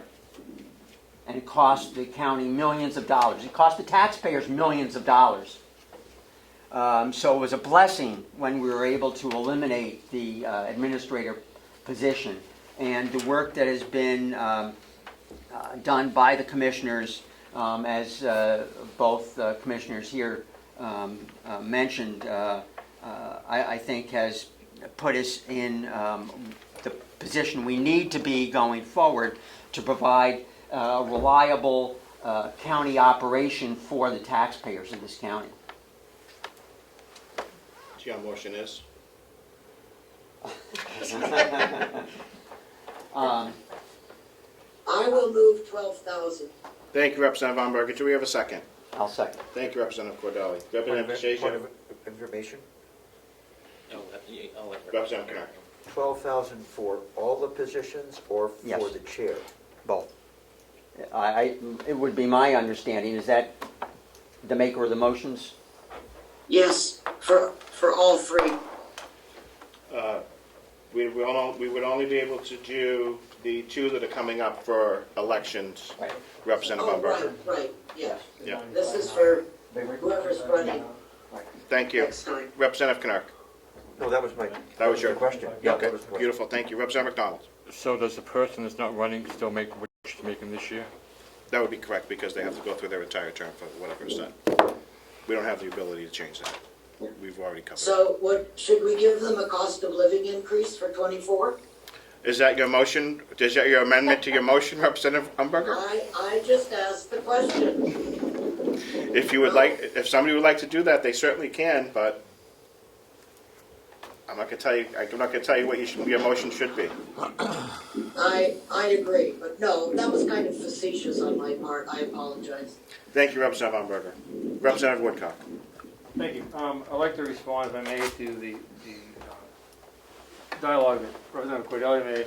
I would agree with him that the financial office over the last couple of years has been multiple times changed, and and we're not discussing the CFO's salary, but I would say that the current CFO has done a hell of a job straightening us out and finally get us back on track. Thank you. However, when it comes to the millions of dollars to the administrator, that's because the commissioners fired him, went to court and lost. That is a different topic. Well, but that's making the case that they're doing all the extra work and they're not an administrator. They were fortunate to find. It's also an employee issue. They were fortunate to find an executive secretary who picked up the slack. Correct. They made some administrative adjustments in the. That's right. in the And that was their delegation. choice. So the Yeah. cost is their impact. But it's actually ours, because we approved their budget, so it's our decision to fund whatever positions they've requested. We didn't make the decision to release the administrator. We did not. I was just to say that. We're also not their employers either. Thank you. You're welcome. Representative Connect. Yes, I did want to make a comment, but I wasn't ready earlier because I hadn't checked my math. I do support this because I also feel that they have been, the salary is not commensurate with the amount of work, and I've done the multiplication and stuff for the base salary for, not the addition for the chairs, and it was 11,800, and that would be a little bit more for the chair and so on. So I think setting it at 12 is, again, fits that idea of being somewhat in the median, hitting the median salary for the group, or at least the average. I'm sorry, it's not the median, I didn't plot all that out, but the average salary. So I think this is a reasonable number. Yep. I'm not sure how we would set the chair's salary. That's the only thing, because I don't know which position would be chair. Right, exactly. Yeah. Yeah, So we exactly. set it, forget it. I don't know how they do that. Yeah, I don't either, and I don't want to know. All right, we have a motion and a second. Any further discussion on the commissioner's salary? Clerk call the roll. Representative McDonald. Yes. Representative Shays votes yes. Representative Bucco. Yes. Representative Umberger. Yes. Representative Cordelli. Yes. Representative Nelson. Yes. Representative Kinner. Yes. Representative Marsh. Yes. Representative Burrows. Yes. Representative Woodcock. No. Representative McAleer. Yes. Representative Smith. Yes. Representative Avalani. You mean the chair? Chairman Avalani, I'm sorry. Yes. Motion passes 12-1. Thank you. Register of Deeds, you're next.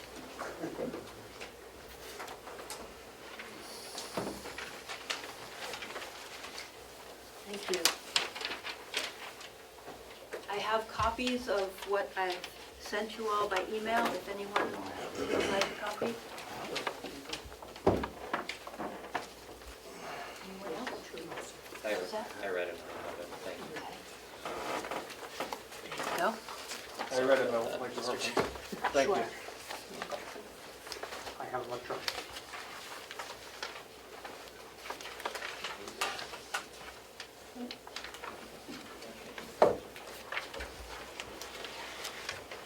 Include these, Glenn? Include these? Yeah. Can I look at it again? Yeah, sure.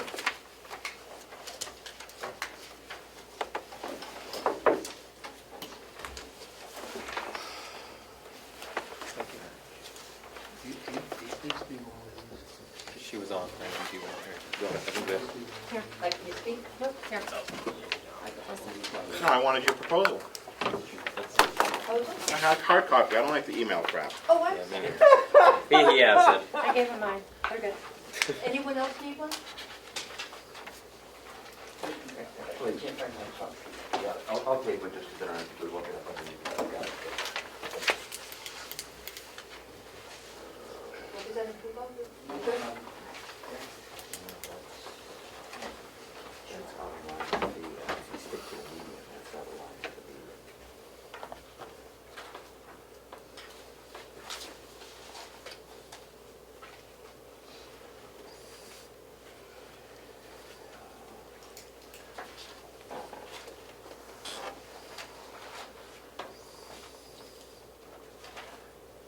Good.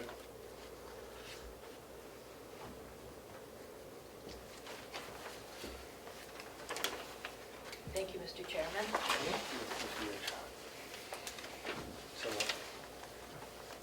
Although it is awkward for me as your registrar to advocate for an increase in pay for the Office of Registry of Deeds, I feel that the compensation for this position should increase to maintain and attract worthy candidates. A market value, one-time elected official, and a cost of living increase for the office. So what do I do at the registry? I manage the demands of the office. I have 4 staff, much increased volume of work. Last year, we took care of and passed through the office $18 million plus. and we ended the year with a surplus given to the county of almost $1.5 million for the general fund. Yet, the salary for this register is the lowest of all of the department heads. And when you talk non-union employees, of which in the county there's 72, the salary for this position is number 39. 39 out of 72. I believe that the salary for this position should at least be equal to comparable positions with similar responsibilities within the county, such as the director of the Mountain View Community Business Office, or the director of the Social Services, or the DPW director. The Register of Deeds compensation is aligned with non-managerial positions, not department head positions, and furthermore does not include the full benefit package that we were talking about earlier in this meeting. So attached you have a list of all of the salaries which came straight from HR as of May 3rd, so that you can see which positions get paid what. When comparing the salary of the Register of Deeds in Carroll County to the other New Hampshire counties, you'll find this chart at the back of your packet. Carroll County pays less than the average. In the past, I have asked to have compensation for this office similar to Belknap County. Carroll County and Belknap County are the most closely aligned in terms of business, what we do. We actually in Carroll County have more business now than Belknap County does in terms of volume. We have more staff than Belknap County. And I asked for, in this letter, I asked for you to raise the salary up once again to equal Belknap County's. Belknap County salary currently was, recently was awarded $75,256.50 for the term 2023. Currently, the salary for this position is $61,200. So I feel that a competent leader holding the position of a department head is vital to the economic stability of this county. I provide the vision, the motivation for the staff, and understand the big picture that the office plays in society, as well as the minute details of the New Hampshire RSAs and the rules that govern the actions within the office. The increase in inflation and the increase in the cost of living have both diminished the individual's buying power. You've all heard the number, 8.5%. For all these reasons, I ask you to compensate this position at the $36.18 per hour, which is the comp to Belknap County. And attached is the annual report of what we have accomplished in the office this past year. And current financials for this year. Compared to last year, things have slowed down a little bit. When you compare to the year before last, we're doing really well. Thank you. Thank you. Representative Cordell. Thank you. Would a motion be appropriate? At this time, I would love one. I would like to move a salary for the Registrar of Deeds for 2023 as $73,000 and $75,000 for 2024. Do we have a second? I'll second. Doesn't matter. Representative McDonald. Thank you. Discussion. Representative Smith. Thank you, Mr. Chairman. Are you part of the retirement system, like town clerks, or no? Yes, I contribute to the retirement system, and so does the county on my behalf. Okay. Can I follow? Please. Do you get medical benefits and other county benefits, like an employee, or? I get medical benefits, which again, I contribute to as the county does, but that is it. It's a medical, dental, and eye program, and retirement, and Social Security and Medicare. but none of the other benefits, none of the sick time, None of the earned personal time. days, those. Thank you, that's all. Thank you. Representative DeShays.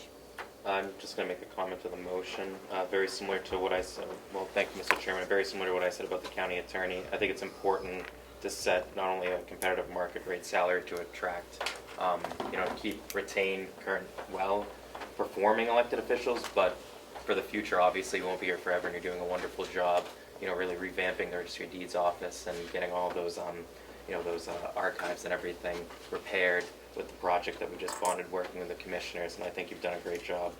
And I want to ensure that in the future, when you decide one day not to continue giving back to our county, that we can find someone of comparable abilities. And you'll be voting yes on this motion? And I'll be voting yes on this motion. Thank you. Yeah. Any further questions? More a comment. Sure. Representative Connect. More a comment than a question, and that is, I did calculate based on the numbers, because I had previously had the same chart. And so the actual median is more on the order of 62 and a half, average, 62 and a half, but important to note, all of that is only based on the 2022 session. Only one of them, which is Belknap, had an increase. Whereas in the calculation I was able to do for county attorney, there were the proposed increases for each of them, which was generally around that range of as much as 10% and so on. So I think that it's hard for me, it isn't quite the same as the average for the, as we did for the other people. However, it is something which the average is not as valid a measurement as it was for the attorney. So I think it's a reasonable amount, because I think being an area where we saw so much and continue to see so much real estate transaction in our area, it's a very busy office. And you'll be supporting this motion? Yes. Thank you. Yes, sir. Any further questions? Clerk, call the roll. Representative McDonald. Yes. Representative DeShays votes aye. Representative Bucco. Yes. Representative Umberger. I think she stepped out of the room. Representative Cordelli. Yes. Representative Nelson. Yes. Representative Kinnaird. Yes. Representative Marsh. Yes. Representative Burrows. Yes. Representative Woodcock. Yes. Representative McAleer. Yes. Representative Smith. Yes. Chairman Avalon. Yes. And is she back? I can't tell. No. No. Okay. Just the wall. Just the wall. So she, motion passes 12 to nothing. Thank you. Thank you. Thank you. Yep. Sheriff Bishardi? We didn't see anything from you yet? I'm not going to give any dollar figure or anything like that. We've done that before.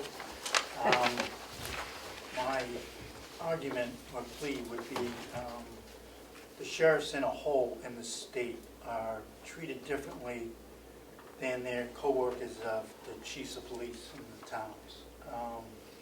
We ultimately have the biggest law enforcement agencies in probably most of the counties, unlike Hillsborough, where you have Manchester and Nashua, which are much larger. But pay is considered to be basically a part-time pay for chiefs.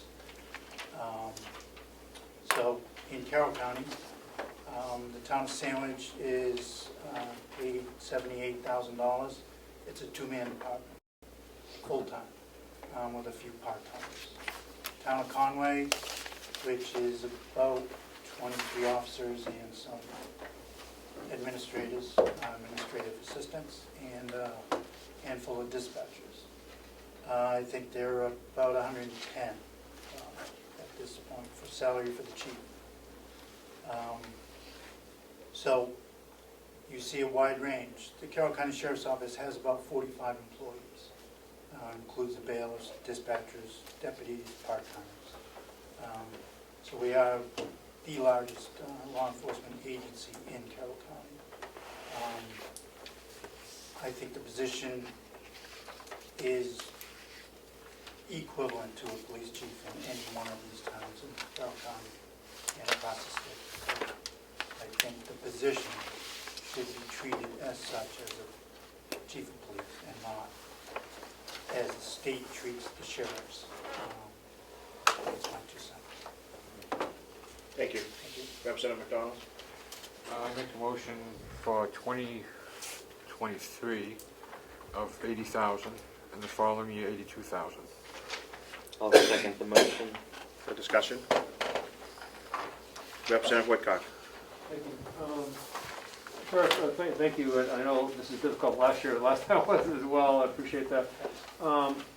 You have 40, you said about 45 folks working on your capacity? Yes. And you're considered a full-time sheriff? Yes. Okay. Yes. The other departments, we're looking at the salary ranges, those that you said are considered some part-time, some full-time? No. They're all, they all have full-time and part-time people working for it. The position as sheriff, in my opinion, cannot be done in a part-time capacity. Okay. Or should not be done in a part-time capacity. So your fellow... I don't believe any of the sheriffs that are currently sitting Yeah. do it in part-time capacity. Oh, okay. So the salaries that are aligned, that we're looking at from the chart that Ms. Scott presented, who was talking about the county sheriffs across the board, in your mind, most of those are part-time positions? No. Part-time. I guess the misunderstanding is, Probably I mine, but- believe the sheriffs across the state are salary-wise mistreated. Okay. Because I think Cheshire is around 50 and Coas 55, right Okay. around there. Okay. So those are absurdly low for what they do. Thank you. May I have one more follow-up? Thank you, sir. I know you just mentioned the chief of police in Conway as a similar function. Do you know what the assistant chief, or if that capacity, or what their second commanding is paid? I do not know what the lieutenant makes there, no. Thank you. Representative Burrows? Thank you for taking my question. If I could ask you, I mean, you haven't come up with the motions for 80, going to 82,000. Where are you at? What do you think would be fair compensation? What are you looking for? I don't, again, Or what do you think the position should be paid? Let me put it that way. Let's take you out of it. yeah. I mean, again, I don't want to put a number on it because it's an elected position. Any one of us may not be here next year. So, with that said, I think, again, it's the largest law enforcement agency in this county. To include Troop, I don't believe Troop E has 45 members at that office. But, again, I don't want to put a number on it. 80, 82 is reasonable. As far as, I know the Belknap sheriff, I think he just got 10%. So, again, I think it for your work, for what you've done this year, giving dispatch an increase as far as your wages to get it competitive was good. So I don't want to get into that, picking a number. And thank you for the work you do, Sheriff, as well. Your department is well-run, well-respected in the state, and we want to show our appreciation. Representative Cordelli. Would a motion be in order? Motion's already been made. Sorry, I missed, what was the amount? 80 and 82. That's right, I'm sorry, Mr. McDonald. Representative Canuck. Okay, in the spirit of continually giving the numbers, once again, though, we don't have proposed numbers for anybody except for Belknap, and on top of that, they are such outliers for Cheshire and Coas that I think anytime you'd be looking at any data, when you have a cluster of data and an outlier, it's always reasonable just to exclude those. So if I exclude those two, then the average comes up to be about 73,000. Again, that doesn't mean that that's what we should go with, but that is what the average is, but that is again based on the previous biennium. And so if we went with for example, about a 10% increase, which is what's been given across the board for most everything else, that would put it right at about 80. So this number would appear to be a reasonable number using a market analysis. Thank you, Representative. My ad hoc market analysis. Thank you. Representative McDonald. I just want to add that this would make him a little higher than the current lieutenant's salary. So there'd be some kind of difference between the two. How much? Right now, the lieutenant's position is, let me find it here, is $39.49 an hour. And this would make him, what, per hour? $39.49. I mean, what is he per hour, with this number? Well, right now, the sheriff's at $34.42, so there's about a $5 an hour Right, difference. Yeah, but I'm asking with the new calculation. Well, I'd have to figure that out. Yeah, because I wanted to compare. About $40 and change an hour. $38.46. Okay, so it's just a little bit above the other. Yeah. What was the new hourly? Do you have the exact? If you take the 80,000 and divide it by 2080 for a full-time position, it's $38.46 an hour. Recall, Mr. Chair?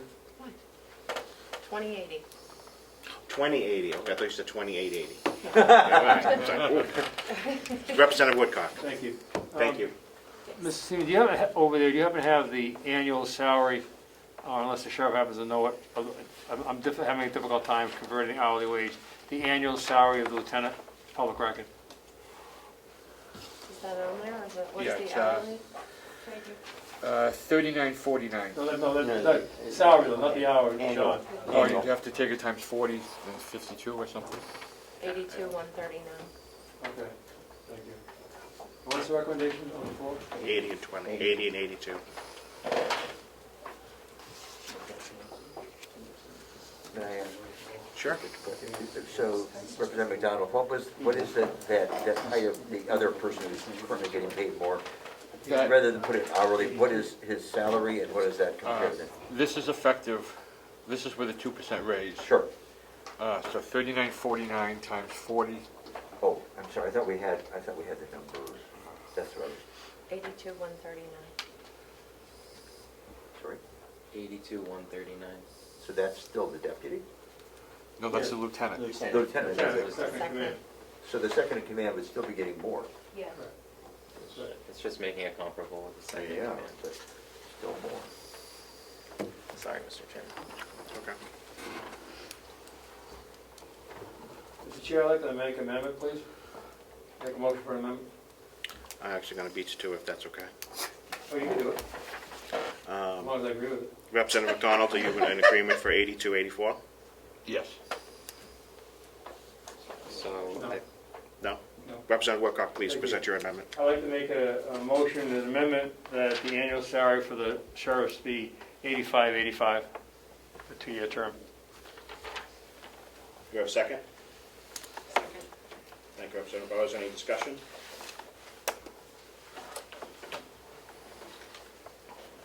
Clerk, call the roll.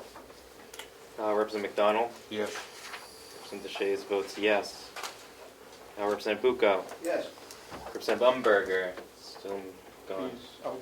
Representative Cordelli, Yes.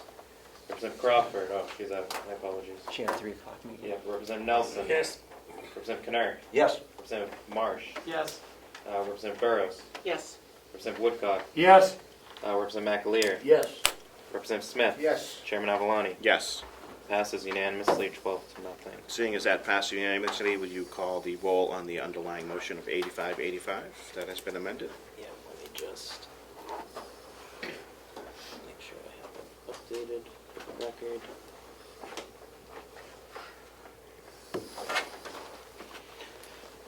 Okay, Representative McDonald. Yes. Representative Shays votes yes. Representative Bucco. Yes. Representative Umberger is still out of the room. Representative Cordelli. Yes. Representative Nelson. Yes. Representative Kennard. Yes. Representative Marsh. Yes. Representative Burrows. Yes. Representative Woodcock. Yes. Representative McAleer. Yes. Representative Smith. Yes. Chairman Avalani. Yes. Again passes 12 to nothing unanimous. Thank you, and thank you, Representative Woodcock, for your amendment. Review the position, thanks you. You're welcome. Keep up the good work, Sheriff. Yes. Why are we in agreement on everything? Yeah, this is not you. This is crazy. Okay. I would Nice. prefer it that way. Isn't that wonderful? I mean, you know, it's Yeah. we through the last 2 or 3 delegations, we've always made the want to get us to where we're competitive with other counties so we can attract candidates and we can also attract employees. And I think we're getting there. Yeah, but I think that's the interesting thing, we're getting Yeah, it one this more. time. We're getting This there. time we fought over it. We're there. You're onto Yeah. something, Mr. We're there. Chairman. It's been a number of years. Oh, we have to- Okay, Treasurer. Mr. Treasurer, are you with us?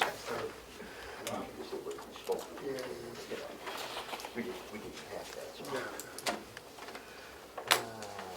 Yes, I'm with you. You have a quick synopsis for your position? Well, we've been through some major changes, and the fiscal department is running extremely smooth these days. I can't take credit for all of it, but I can take credit for some of it. The bond issue was a big package that we saved the taxpayers over $1 million on. We did the paperwork on that for the most part, along with the Registrar of Deeds to help with her project. So it's been a busy year, an exciting year, and we've done a lot of positive things. So we hope that the delegation recognizes the hard work that we've been trying to do.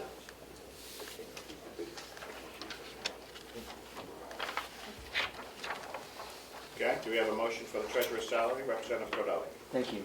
I would move a salary for 2023 of $8,300 and $8,400 for 2024. Do we have a second? Second. Thank you. Any discussion? You said 84? 83 Sorry, and 84. 8,300 and 8,400, yeah. Who is not muted? The treasurer. Thank you. Representative Connor. Just to continue the data on the treasurer for the other counties is just almost unusable because it ranges from $1,000 to $8,600. So I don't think it's going to be easy to do any kind of a market analysis. I have no idea what the job is in the various counties, what the number of hours are expected, what their support is with financial officers. So I think this is one where market analysis is not useful. Correct. Representative Cordelli. I would just comment that over the years, I have seen up until Treasurer Costello, the treasurer appear at a delegation meeting maybe a handful of times over a biennium. Whereas I know Treasurer Costello is at most of the commissioner meetings and very often at delegation meetings, so I think he is putting in a lot more time than previous treasurers for Carroll County. Representative Connor. Just a question, because I don't know, what is the current salary for the treasurer position? $7,005. Got it, thank you very much. Representative Woodcock. Thank you, Mr. Chairman. Just a question. Is there any additional revenue or stipend for this position from Hale's location, or is that rolled into this financing? I do not. Sorry, you can probably answer that. Yeah, there is nothing comes from Hale's location for the treasurer. Thank you. Sorry. Hale's location gives us a flat 9. and it goes to wherever it goes. Thank you. You're welcome. Representative DeShays. Yeah, I have if I may, Mr. Chairman, I have a question for Representative Knurk as he's taking the lead on some of these salaries. What is the, is there any kind of consistency amongst more rural counties with a population like ours for the treasurer's salary, or is it still just all over the place? Okay, I'll make this as quick as I can. Belknap, which we've often used as a comparable thing, is at about $4,000. Coas is at $4,000. Cheshire, which is rural, but it's not that rural, is only $1,000, $500, which is a little strange. Grafton is at $6,500. Merrimack is only at $3,000, and that's a pretty big county. So that's why I say I think that we don't know what the situation is for supports. Rockingham and Stratford are both at about 8.5. But I don't think we can do a valid analysis on this data. It's just too scattered. Yep. Thank you. Thank you. Any further questions? Clerk, call the roll. Representative McDonald? Yes. Representative DeShays votes yes. Representative Bucco? Yes? Representative Cordelli? Yes. Representative Nelson? Yes. Representative Canary? Yes. Representative Marsh? Yes. Representative Burrows? Yes. Representative Woodcock? Yes. Representative McAleer? Yes. Representative Smith? Yes. Chairman Avalani? Yes. Motion passes 12 to nothing. Thank you. I know. I don't know that. Well, I thank everybody for their candor, Yeah. and their acceptance. I mean, this is stuff I want that a we've recount. Yeah, we've we been want working on for years, and it's We time want to have a to- little kumbaya experience here, because we've never agreed this much on anything. we've actually agreed a lot over the last 2 years. Yeah, but I mean, not on this question. Over the last 6 years that I've been here, we have never Well, agreed no, on this. we have not, but. It's wonderful. I mean, a couple $1,000s in a $35 million budget, Well, that's what I you know. Review of first quarter financials. If the CFO would like to give us a brief overview of the first quarter, usually that's the best quarter of the year. A very brief overview, and if you have any questions, I certainly can expand, but we're through 25% of the year, and if you go down through all of the line items, we're at about 25% spending. If you look at the bottom line, yes, that does look over 25%, and it is about 31%, but we have already paid the nursing home bonds, we have paid 100% of our property liability, workers' comp, and unemployment, and we have paid $1.1 million down on bond expenses. So when you extract those, we are pretty much exactly at 25% spending. Fantastic. And no alarms, we've drawn down $2 million on our TAN note, and everything else is status quo. Fantastic. So prepaying or early paying on some of the things are going to save us some money in the long run, especially like liability insurance and whatnot, instead of having payments. Yes, we are required to pay that in full, and we did have quite a credit from last year, so we were able Wonderful. to do that. Thank you. Any questions for the CFO on the first quarter? Representative Woodcock. Thank you. Can you just tell me what, can you just tell me what the figure is right now in the water tower fund? In the one that you repurposed earlier, 102,000. That's it. Thank you.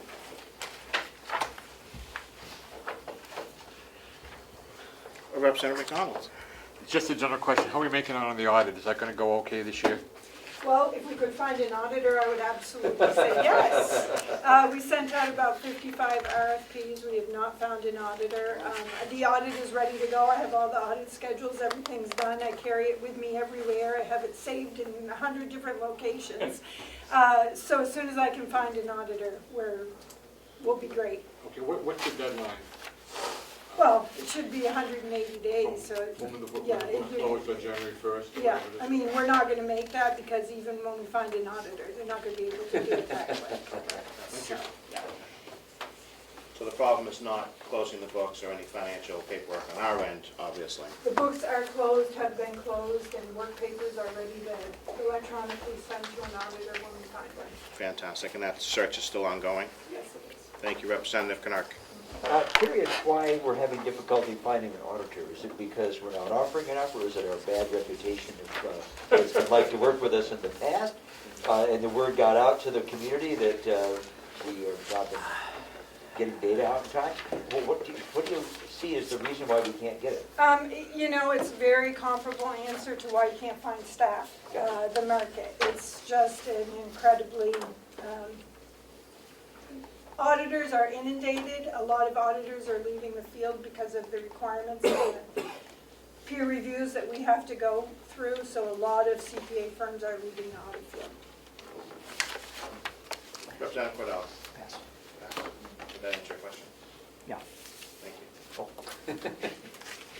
Great mind. Fantastic. First quarter financials. Any public input?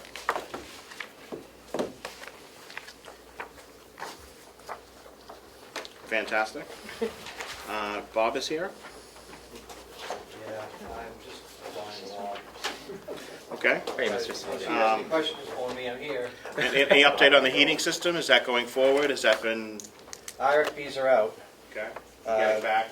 It's still open. Are you getting any feedback back? Not yet, they just went out. Okay. Like literally just went out last week. Fantastic. Thank you. How are we looking? Well, how are we looking for our contracts coming up for propane and whatnot this year? It's not gonna be. We're all set this year.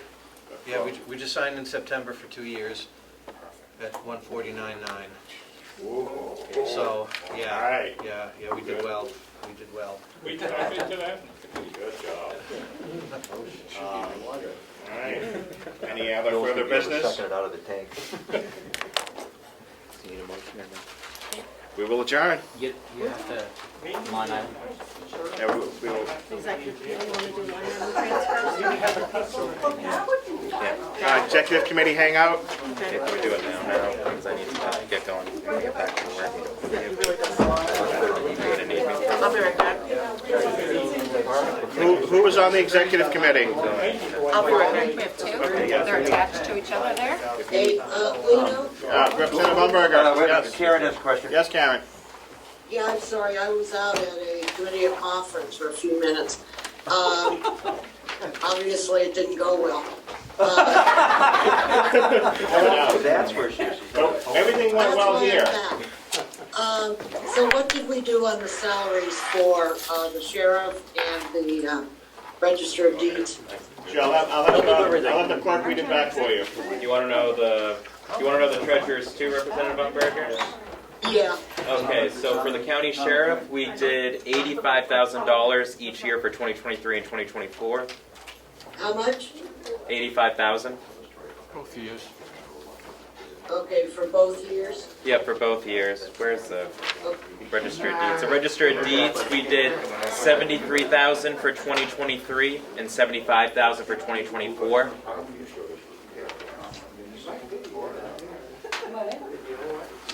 And the treasurer? The treasurer, we did 8,300 for 2023 and 8,400 for 2024. So 83 and 85. No, 83 and 84. Oh, okay. Well, you did that really fast. Yeah, I guess things are changing. I don't know. Yeah. Thank you. Thank you, Karen. I'm signing out. All right. See you soon. Yep.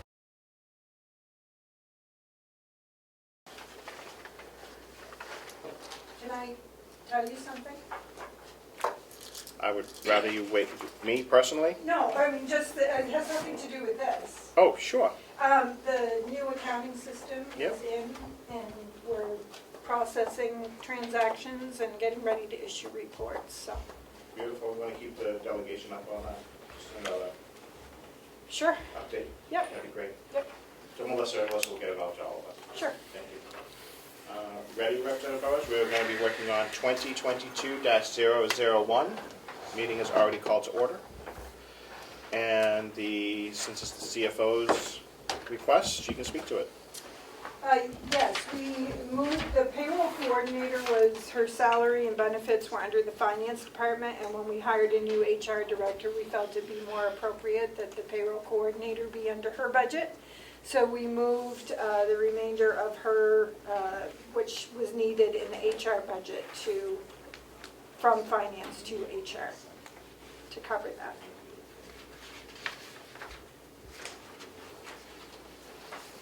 Did the delegation originally put that in 4105? Yes, And you want to move it out to 4103? yes.